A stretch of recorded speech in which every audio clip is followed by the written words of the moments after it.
Katie Hopkins. Yes, that's me. Aren't you just famous in the end for being famous? Sort of that way now, yeah. It has become like that. It wasn't always like that. There was kind of the me that used to go to work like a sensible person every day in New York. Then there was the me that did The Apprentice. And then the kind of the me that did commentary and business. But now it's mostly media, yeah.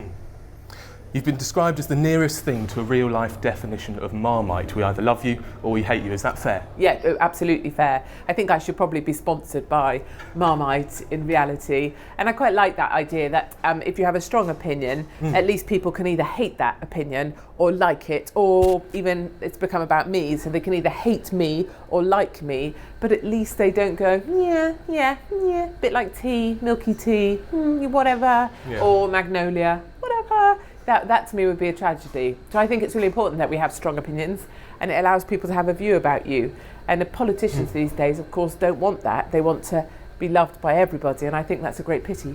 What about some of those strong opinions, though? I think you've said that you won't employ people with a tattoo, you won't employ people you deem to be fat.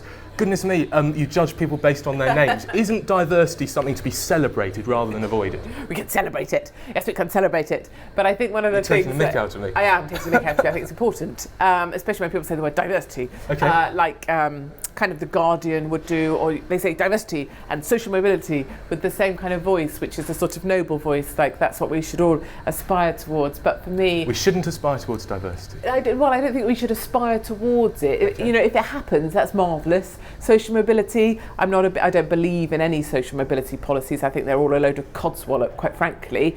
But I do have very strong views, but also I have views that quite a lot of people have, and I think that's why they annoy people so much actually, is they know that actually secretly it's stuff we say inside our houses. People say, oh, Star, the name Star, Tyler, Destiny, they're names that a lot of us middle class women that like our children to grow up nicely go when you hear them, and it's just that I'm saying out loud what people usually say in private. On that note, when we approached you some time ago for an interview and you were enthusiastic, for which we're very grateful, that email came from an Oscar and Philip. What if it came from a Tyler and Wayne, for example? Would you have replied differently? Oh, I would have accepted that. I mean, if I can help somebody to do something, then I will definitely do that. I even spoke with the Tyler on Sky News, and I had a Tyler against. Thank you very much. Yeah, achievement in my life. And I had a Tyler against me when I spoke at the Oxford Union. They managed to find one. They had to scour the campus. They opened up closet doors. They looked behind wardrobes, and they found one single Tyler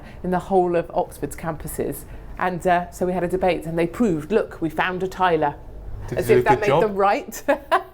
No, because in the rest of the whole of the Oxford Union, I said, right, hands up, anybody with any of the names, that we could think of, none. Which sort of proved my point.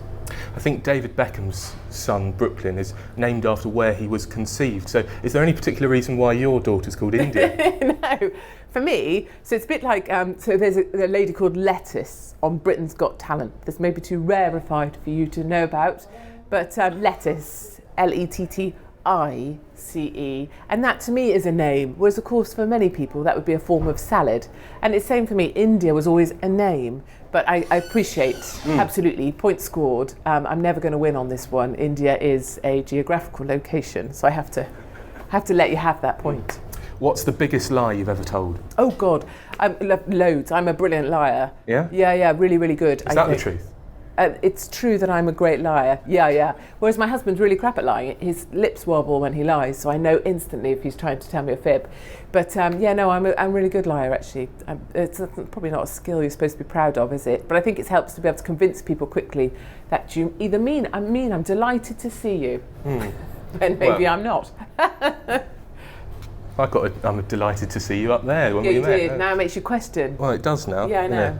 Do you find it difficult to avoid being personal in debates and arguments?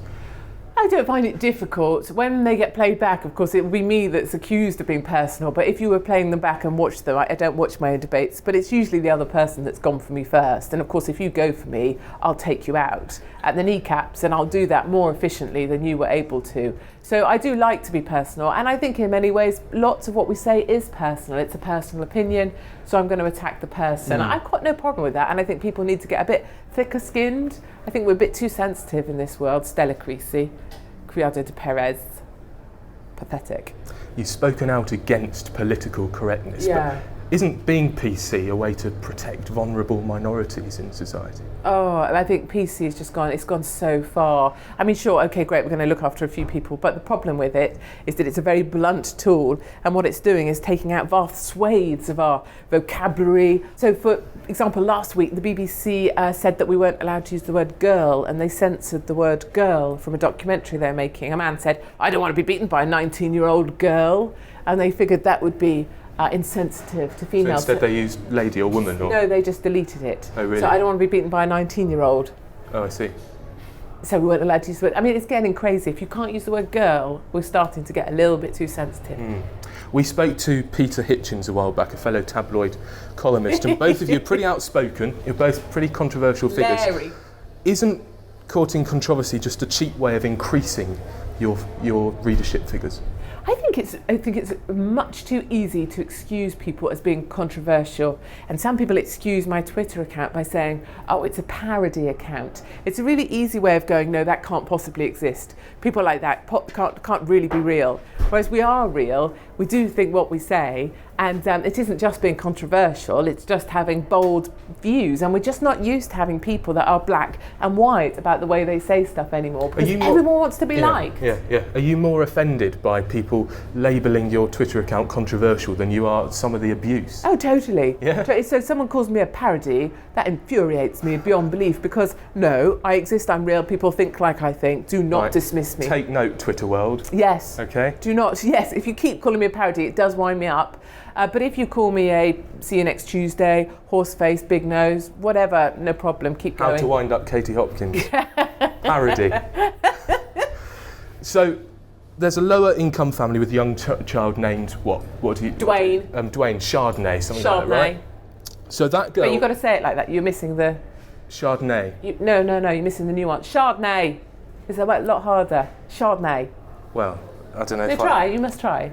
No, I'm not going to be convinced. I'm good at. I'm not going to do that. You've got such a posh I'm not going to do accent. it. You've got to do it in playground I'm styling. from the southwest. Chardonnay. I'm from where near you're from. Tyler, stop biting Chardonnay. Yeah. Yeah. So that girl, in a world that you governed, would have no chances in life because she'd never be employed. No. Right. She could never play with her children. She'd probably get a job.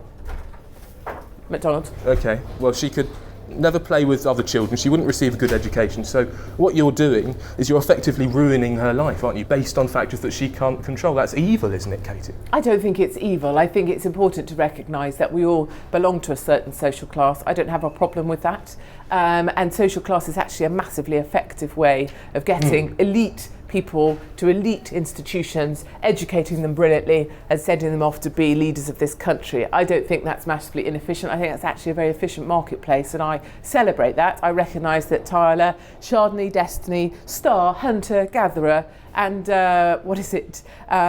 Aston and Villa, the twins. There is a place for them in the world, but is that place the Westminster or boardrooms, FTSE 100 companies? No, it's not. Why shouldn't it pretend? be? Why shouldn't it be? Because it doesn't work like that, because they're not working hard at home, they're not doing as much homework as everyone else, they're not turning up to school on time, they never have the right school uniform, and if you can't start to learn discipline at an early age, you're not going to succeed later in life. We're not going to agree, are we? No, absolutely, and that's the beautiful thing about us, about so many people that are around me, is that we can agree to disagree, and that's what I celebrate. And people can never understand it when we do Q&As. I get asked really harsh questions, but I kind of love that. I love that people feel able to say really harsh stuff that they would never say in polite society. Yeah. That's a fantastic achievement. We spoke to Edwina Curry, who told us she's grown tired of being divisive. So much like yourself, she's quite provocative. Do you think you'll ever make an effort to be less confrontational? She's grown tired of being divisive. She said she's mellowed a bit. Mellowed? Edwina? Last time I saw her, she was jabbing her finger at a member of the crowd going, "Get a job, get a job, get a job." And then one of the feminists on the stage with her burst into tears, told Edwina to F off, and marched off the stage. So I'm not sure she has really grown less divisive. But when I met her on Question Time, she was in a wheelchair, and that look rather suited her. Ouch.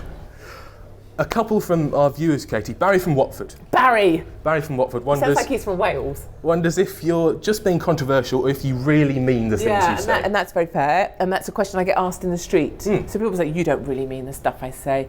But I really mean the stuff I say. And the danger would be just a sort of a proving factor. If I didn't mean it, I wouldn't be able to keep for 7 years I've been saying this stuff. How the hell would I know what I've said if I made it up? So I genuinely believe the stuff I say. And I also get a lot of people coming up to me going, keep going, girl, keep going. There's hundreds of us that think like you, keep going. And that kind of gives me a real strength to carry on. Bruce asks whether you actually think people consider your opinions important. Oh, no. I recognise some people couldn't give a monkey's armpit about what I say, and that's fine. Some people think I, write for a trashy paper, so it's all tabloid trash. That's also fine if they want to read The Guardian. Yeah. Okay. But I think there's also a lot of people who find that there isn't a voice for them. It's why Farage has resonated so much. And a few gobby birds are actually saying, do you know what? It's all right being a girl. We don't need special treatment. We don't need to bang on about equal treatment anymore because we've got it. We don't need all female shortlists. We don't need quotas. We don't need extra help up the ladder. And, girls, just shut up for a bit. So they need a few birds doing that, and that's what I'm doing.